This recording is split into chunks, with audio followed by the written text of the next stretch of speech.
This is going to be a question for both of these ladies so that we can get started at a high level. When you think about the world we're living in now with the proliferation of data and a rethinking of the stories and how we connect with audiences, where do you think we're headed from a high level? And Laura, if you wouldn't mind touching on that for a second, and then we'll flip to Beth, that would be great. Absolutely. We've had a chance to start this conversation a little bit, and what's amazing about it, and I'm sure why we're all here together, is it's a conversation, because there's no clear answer, but I'm particularly interested in the idea of empathy entering the space of not only storytelling, but in the world of branding, in the world of how the convergence of tech and media and art join hands. I think that the consumer, the individual, is longing to connect. And maybe it's in response to how locked in and separated we are from each other. You know, we know all the positives of what it's all brought into our lives, but I think that the backlash of how advanced we've become technologically is that there is a longing to connect and belong and really feel empathy for each other. Laura and I talked for a few minutes the other day about compassion as well, and the role that we think compassion will be playing in storytelling, and how we develop stories that show that side and bring that forward. So we're going to go into that a little bit deeper, but why don't we talk a little bit, Beth, about the work that you're doing and where you see these things converging at a high level. Absolutely. So I think that we're entering an era where data is showing us many of the different ways that we're missing the mark in terms of relatability for audience stories. And I think that's going to push us into a time of what we might call executive humility, where the grand vision needs to also incorporate data that's indicating that we might be missing the mark, or that audiences are willing to accept more complex stories. I think the movie Wild was a really interesting example of this for me, where this was the one with Reese Witherspoon going out into the wilderness. And that could have been a story of her needing to do that and going off, but her character is very bad and very good, and it's both, and it's uncomfortable, and it's wonderful. And when I watched it, I'd never seen a movie that portrayed that complexity in one character so well, and that sustained itself throughout the movie. And I can feel that yearning in myself, and I think there are many other people who haven't had relatable stories, and they're wanting it. And we're seeing that data because we're tracking more types of things. And then it's raising up to the point where it's actually being discussed in the boardroom. And then what do we do next with that, I think, is the... Why don't we, just for 1 second, explain to the audience what the Desirability Lab, first of all, I love the name, and Beth founded this, the work that you're doing quickly, and then we'll go into some more questions. Absolutely. So maybe, should I give an example? Is that the best way to do it? So one of the things that we're looking into right now is fashion. We do a lot of projects in areas where the point of consumption is not necessarily, it doesn't tend to be evidence-based. And so we're doing a project right now on fashion. We're really interested in how might we understand, like a woman projects the identity that she wants to have with her outfit, and how that gets received. So like we will do these studies where these are 10 images of the same woman in different outfits, and we are trying to figure out like what people like or dislike about that, which is not the most interesting part of it, but we're also analyzing down to the material texture, the interaction. We use algorithms to assess the interaction between complexion and colors in the outfits and percentages of colors that appear, et cetera. We're bringing massive data analysis to these problems that, we all had to make these decisions this morning getting up. They're everyday art kind of problems, but they're also everyday storytelling problems. And we're doing a similar thing with flavor. So with flavor, when you have a coffee, it's great or it's awful. Nobody's like, I don't know if I like this coffee. And that means cognition has happened. That means that the brain has analyzed the attributes of the coffee and come to a conclusion. The problem is most people don't know, they don't have the language to even describe the why. So what our lab focuses on is understanding the why of what people like or dislike, and we're interested in empowering the person to find more of that, to become the creator in their own lives more. That's like a perfect segue back to Laura, because when you think about her side, the art side of this proposition, Laura has to make decisions on which projects intuitively and creatively make sense for her. So I think, if you can share a little bit of that decision process, that might be fascinating. Well, I was raised by two actors, so I was very lucky to understand the craft of acting from their perspective, and you spoke beautifully to it, which was, particularly because they were working at a time in the 70s, which I think we're kind of getting back to, where filmmakers had more voice. They were making their own independent movies, so the likes of Martin Scorsese and Hal Ashby would go make their film, and their film had flawed protagonists as the lead. Not that many female protagonists, but still some. And when there were female protagonists, much like Jane Fonda in Clute or Faye Dunaway's character in Network, we weren't just seeing some iconic good girl or bad girl, but a deeply complicated character. And so they taught me early on to pursue what would be reflective of not only the human condition, but what our culture looks like. And I think that's why audiences are craving storytelling to look like the world we live in. And that includes diversity on a far deeper level than we've ever seen. And so I think it speaks to this idea of what they've been telling us people want, and us now learning what we all want. And so everyone, meaning the people who are creating content and the storytellers, have to catch up what the audience is longing for, which is the truth. Yeah. And the truth is messy and lives in the gray. We're not black or white, Hey, would I mess you guys up too much if we rolled Laura's acceptance speech? I'm sorry. But I think you guys probably saw this. Not to tattle. It was a culture of silencing, and that was normalized. I urge all of us to not only support survivors and bystanders who are brave enough to tell their truth, but to promote restorative justice. May we also please protect and employ them. May we teach our children that speaking out without the fear of retribution is our culture's new North Star. Bless you, bless everyone who worked on this, all the people who support me and my beautiful children. Thank you for all of your work and love. Thanks, guys. I think there's a lot of pride in, the movement and what you're trying to do in the industry. And, another really fascinating, Laura and I spoke about this for a minute, comment from another actress, and her name escapes me for a moment, but it was The Handmaid's Tale, and she talked about, and I think Laura can repeat it probably better than me, but, how we should be telling our own stories now as women. And I think that was a continual theme the night of the Golden Globes in many different ways, but she spoke to it, quoting Margaret Atwood and speaking about allowing stories to be reflective of us. But I thought the actor who won for This Is Us spoke beautifully as well about how forever he was waiting to get the role that a casting director would think outside the box by saying, well, hey, we want diversity represented. Why don't we make this an African-American character? But he said, I'm playing a black man in this show, and I get to play who I am in my own skin, in my own experience, and present that to the world, what it is like to live my life, and how incredible that has been, not only for him, but the people who get to connect to the character.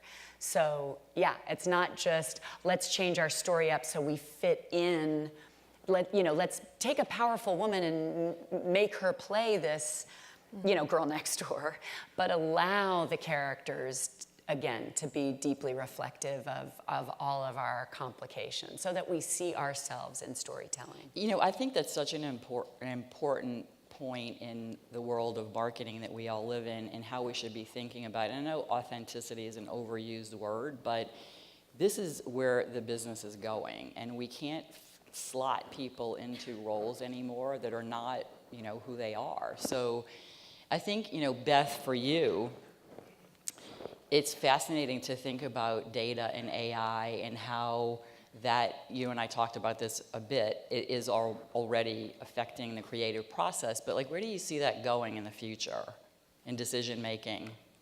Yeah, so I think we talked about whether it might one day influence intuition, and I think that's a really interesting question. So AI is already affecting decision making in the creative process, but it tends to be more so in efficiency of production. So cutting out the background of imagery AI has now made that much faster for many of us. And it's from marketing analytics to editing to distribution to sharing, that's already happening. But in terms of creative strategy and conceptualization, that's relatively new. And I absolutely think it will begin to do that it'll help us record and search and organize our own experiences in new ways. You could say that it's already happening a little bit because it's shaping what we see, and that goes into our intuition. But in terms of what happens then and how that gets woven together into new stories, it's still pretty black box. But I think that we'll get better and better at understanding that. Question for you. And I know this is a deep one, but and kind of complicated, but the creative development process for storytelling, how does that collaboration work best? In an egoless environment, probably, which I know is complicated for all of us. Keep my eyes on my own paper. We all have to work on not needing to be heard first in the room. But if you're really going to collaborate to find story, you have to break through the need to, be the voice in the room and listen to everyone. So I think that's key, that everyone works together in a deep way, and that, boy, when it works well, it's extraordinary. It's so exciting, and it's so exciting to see the finished product and see how particularly in storytelling, when a group of collaborators come together in a moment, so much happens, and then it just continues. It continues in post, in the editing room, and with effects, and again, this convergence of technology and art, which we can talk about more, but that's become really fascinating because there needs to be connection, and there needs to be feeling behind technology. So, but we need advancement as the artists. So we have to find how to be collaborative. We talked a little bit about executive humility, which this is the first time for me that phrase has come up, which is fascinating. Do we want to touch on that a little bit? I think it goes to what Laura was just saying about, can we move from where we are today, of so many people trying to be heard in a very small space, to a world where many more people can be heard who aren't even necessarily in that room. And it requires humility because there's only so much time to be heard, so more voices need to be able to come through. And that's going to require a reorganization of how we think about what is ideal in terms of work and our expectations of making space to listen to one another. And if I could circle back even to, we were speaking earlier about in the world of advertising what we present, in the world of storytelling, and even back to you generously commenting on what I was trying to say the other night in that speech. the humility that it takes to present yourself, whether it's in collaboration, whether it's in the willingness to share your story, as Cheryl Strayed bravely did by telling her story in her book Wild that became the film. You know, if you lead with all of yourself, even if you've been told it's messy for years, or culture, as I tried to comment on, has said, just like they've said to not be a tattletale.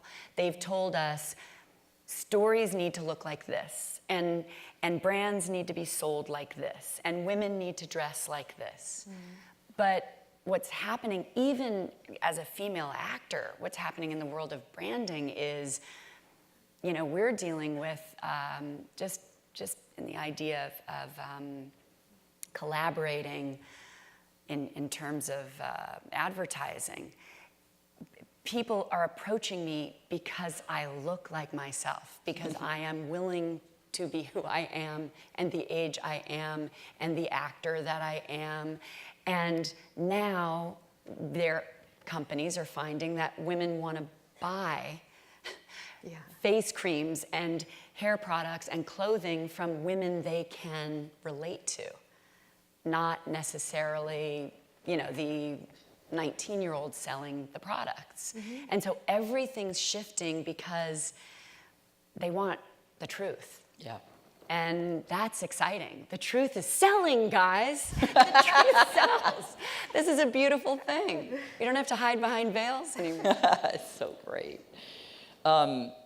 Another word that we all use a lot, and people that know me know that I am all about overused words and not, you know, perpetuating that, but innovation is one I know you guys know we talk about in various, you know, worlds. And Beth touched a little bit on what they're doing in the Desirability Lab. I think that, you know, if we could talk a little bit more and maybe go deeper on the taste or the fashion, whichever one makes sense to you. There's a lot of relevance, I think, for you guys in how, you know, you develop new products and how you go to market. So I think that, if you don't mind. Yeah, absolutely.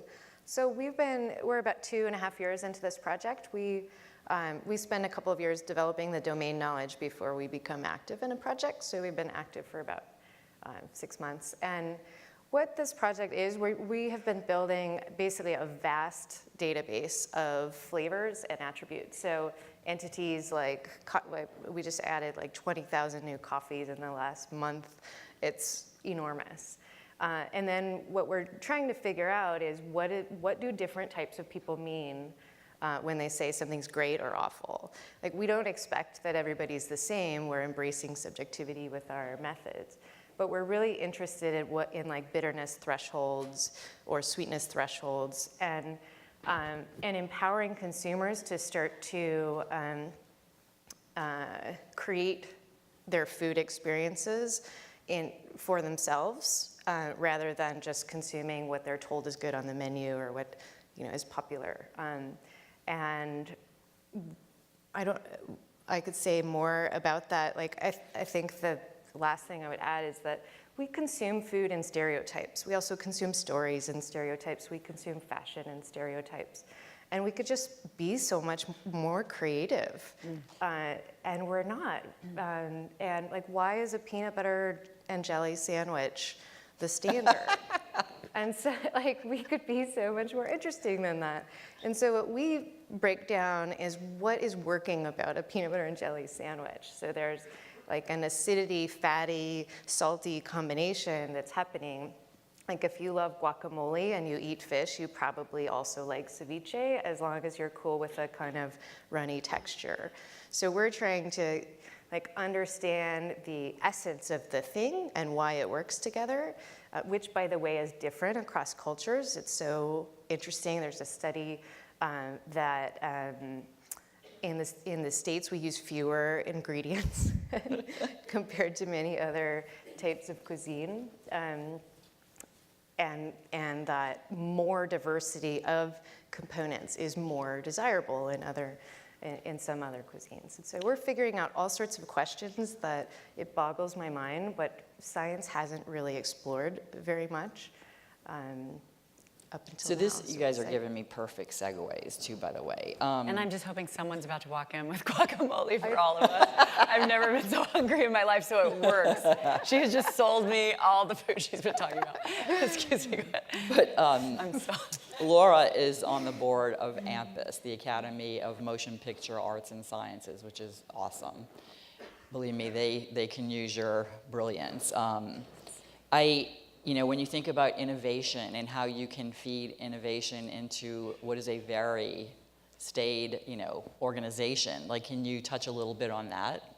Yes, I mean, certainly in the area of science and technology, it's been a really interesting time. Tom Hanks is my fellow governor, and he and I have been leading meetings in discussion about where technology in our industry and acting specifically are meeting. And a prime example is the genius of Andy Serkis, who this year alone has given us a couple of the most extraordinary, well, actually 3 that I can think of, extraordinary performances. And Andy, for those of you who haven't seen it, working in the field of and with brilliant technology in the world of motion capture, has worked with scientists, geniuses in technology in our field, to bring compassion in the eyes of this character in Planet of the Apes that is extraordinary. And neither can exist without each other.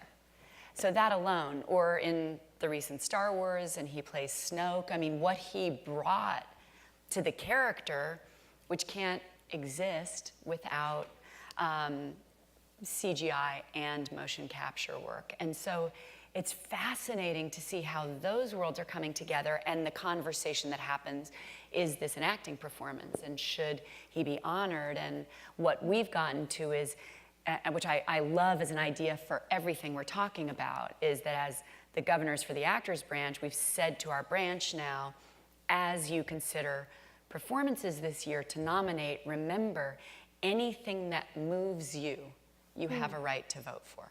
That's the only requirement in an acting category. If it's moved you, it's a performance. And whether it's technology collaborated upon this performance, it's still just like the science and technology side will get awards for their work in Star Wars, shouldn't the actor? So it's an exciting time to consider how we can all work together. Again, perfect segue. We have to talk about Star Wars, right? I mean, I don't know how many of you guys have seen the film, but there were some pretty pivotal moments for Laura's character. But when we think about the casting process of the film, how did Rian Johnson make the decision for your character, and how you embodied the attributes of that character? Well, it was interesting for those who haven't seen it. I play an admiral, and it was automatically, Rian Johnson, our director, also wrote the script, and he had a very clear idea of how her energy should take over the resistance. And it's one of, again, the gray, not knowing if she's necessarily a good guy or a bad guy, hopefully throughout the course of the movie, which I think really served the film and was really an interesting idea. So when you come to it automatically, without collaborators, the presumption of stereotype was, oh yeah, the resistance, put her in military attire, who's wearing the pants now? And immediately everybody jumped to, particularly Rian at the helm, I want her to be the most feminine, the softest, fluid energy. And the opening line of Oscar Isaac's character Poe, when I'm presented and introduced, is he looks me up and down and goes, that's the new boss? I didn't know she was gonna look like that. And just immediately starts a dynamic between men and women, between who's in charge, between what authority should look like. and beautiful that the audience has to play with also not trusting me. And I still am terrified, as though Disney's about to walk in the room. The movie's out, and I'm still terrified to say who my character is or what happens to her, so I'm just going to leave it at that. Yeah, for sure. I'm sure I'm about to be sued. But anyway, go see it if you're interested. But I think we need your support. The movie is doing okay, but it needs to be. It's like, thank God we did a lot of press. And I think the thing that's so interesting too, if you, and you guys that haven't seen it, I'm not going to go deep on this, but there's a very pivotal scene where the audio drops out, and a lot of Star Wars fanatics were like, oh my God, what's happening? You know, they were so upset. And when you Google that, Laura's image comes up, because that was the pivotal scene. So we talked about that a little bit, and to her point, she can't tell you what's going to happen, but that was a fascinating decision that he made, right? He made, the editors made, John Williams brilliantly collaborated on that, and there was a lot of pride and discussion about this will be the first time we pull score out of a profound moment, and so it's exciting to listen to how everyone works together. You know, also when you think about what data can do to help us connect better through character with audiences, you know, for you, Beth, have you guys thought about that at all? Like how you can work with consumers to really get into like the backstory of a character and what they are all about? And it's such an important area to explore. We haven't done a project that's explicitly on this. I think in a way there are so many stories that are undertold that sometimes you don't need data to know. But we did do a project a few years back. This was before Grace and Frankie came out. And it was, so we did a case study of the most interesting man in the world, the Dos Equis guy, and why that worked so well as a relatable story for men of all ages. And the challenge for the project was, what would the female equivalent look like? Wow. Who would be the most interesting woman in the world? What would she be like? How would we portray that? And she also needs to be in her golden years. And this project was a real struggle. And most of it was because nobody had ever really thought about that before. I mean, their lives are filled with older women, but they had never really thought about what that equivalent would look like. And a week in, we had many great ideas, but I think what had happened is we had to do the work for ourselves. So there weren't a lot of ready images that we could pull from to assemble that character.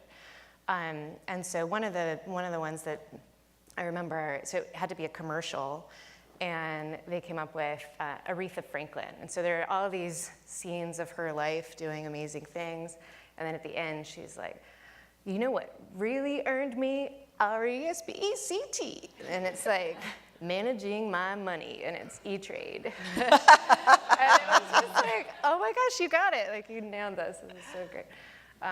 But it's challenging because at first people tried to make her sexy and felt uncomfortable about that, and then they tried to make her badass in the way, like a Jean-Claude Van Damme sort of way, and that felt uncomfortable. And then we just had to wait until we could grab more and more examples. And they're there. Those stories just have not been told and repeated and shared as often as would make it much easier for us to do that. Laura, could you ever see a point where someone like Beth and her resources could feed into a film in the development and the creative process? Yeah, film and obviously advertising. I mean, I think, you know, anytime filmmakers, hopefully, are great filmmakers, are already your collaborator. Yeah. But executives and executives who finance the storytelling need so deeply to hear your work that there's actually data to show that we need the mess, that we need the diversity, that we need female storytelling to be reflected just like we would reflect on who is the most interesting man. We need to find that, who is the compatriot to that. that's so exciting.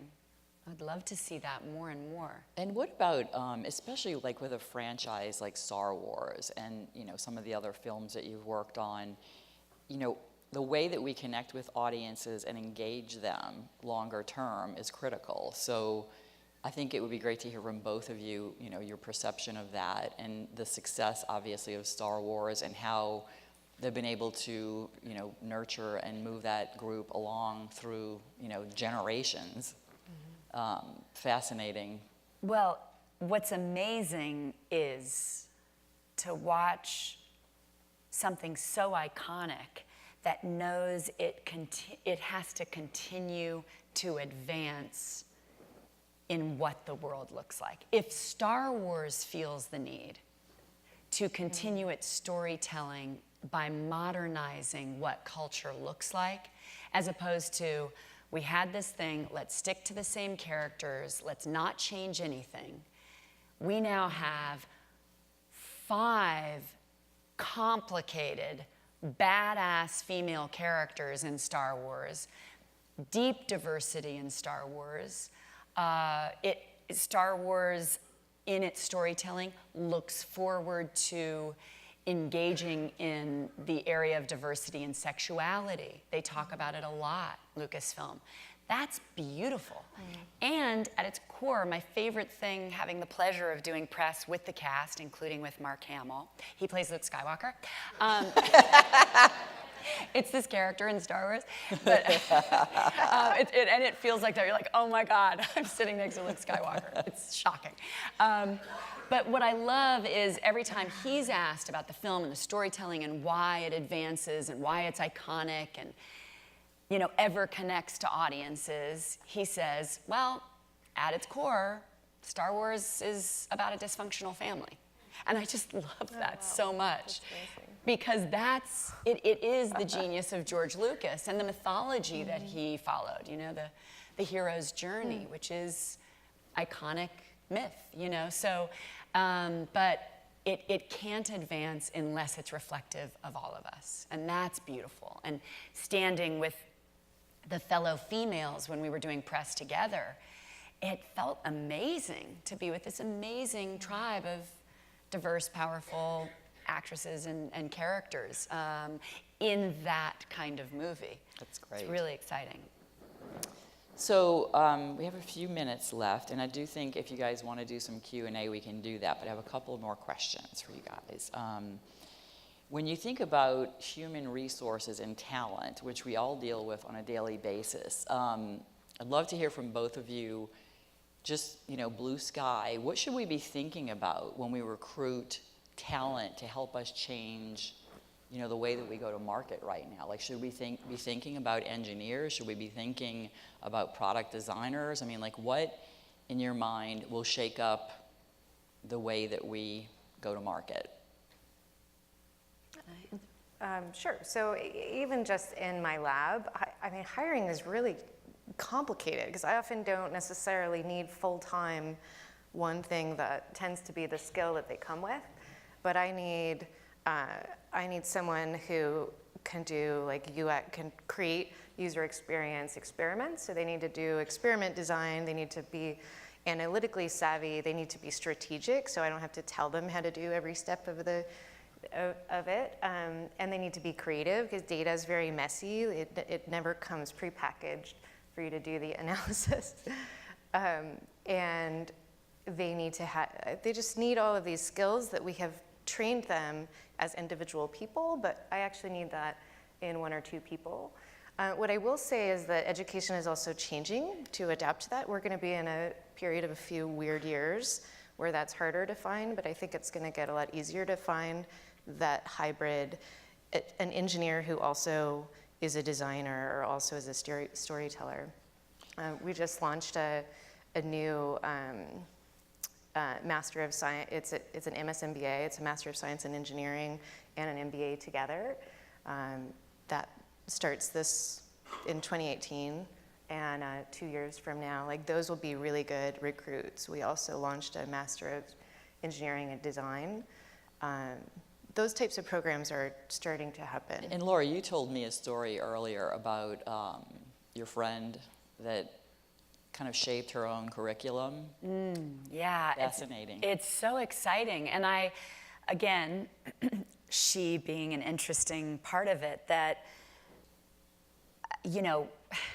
it's exciting to hire hungry people who've not gotten the shot, and so they've spent all their time thinking about it differently because they have to prove themselves differently.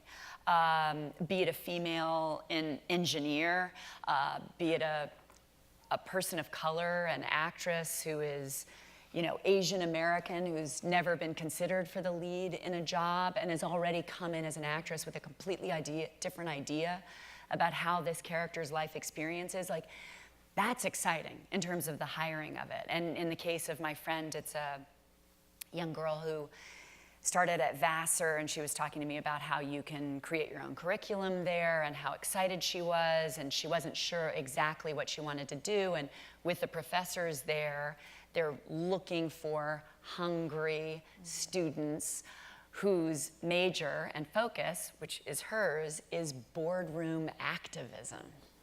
I just think that's amazing, which is basically getting in there and then being a whistleblower. I mean, that's the idea, is that the boardrooms have to be a place now where we are all represented and a place of compassion, or you fail. Yep. I mean, that's kind of remarkable that we're there slowly.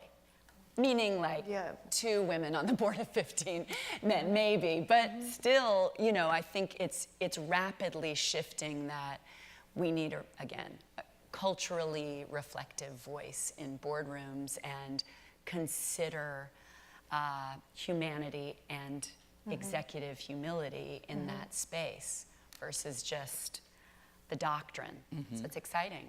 I would add one more thing that's I find hard to look for, but it's very valuable and I think will grow in value. Like somebody who, it's very time consuming to not just do the job, but to also engage authentically with whoever the audience is, and to earn their trust. And someone who can not only do all of the other skills and be pleasant to work with, but who cares enough, who has the compassion to be building a product and engaging with the audience in a meaningful way. I think that's going to become more and more valuable, but I don't think we're doing a lot of training for it. So we're just like trying to sort people for that skill. Brown is another place where you can design your own major, so look for these kinds of students. And ready to change course. Yeah. If you're willing to communicate, right, with your consumer, then you're gonna hear, oh my God, we're completely off base, we have to include this ideology. That's so exciting. So my last question for you guys, I have to do this. As women, if you could give your 20-something-year-old self, looking back with what you know now, some advice, what would it be? Do you have an answer? I would say to not care so much. I remember dropping a Nutri-Grain bar in front of a group of senior guys at 20, and I was so mortified. I can't even imagine being mortified about it now. That I just kept walking, and I was so hungry, but I was like, there's no way I'm going back. And it's like, how was I that person? Like, I would just tell myself to not care about all that stuff. That's beautiful. I mean, it's the same sentiment. My 3rd grade teacher told me, keep your eyes on your own paper, and that was the best advice I ever got. That's awesome. I think it's important. And to be in our voice and to make it as loud as we want versus, worrying about what everybody else is thinking. Although, I wish you had that Nutri-Grain bar. Since you've mentioned the guacamole.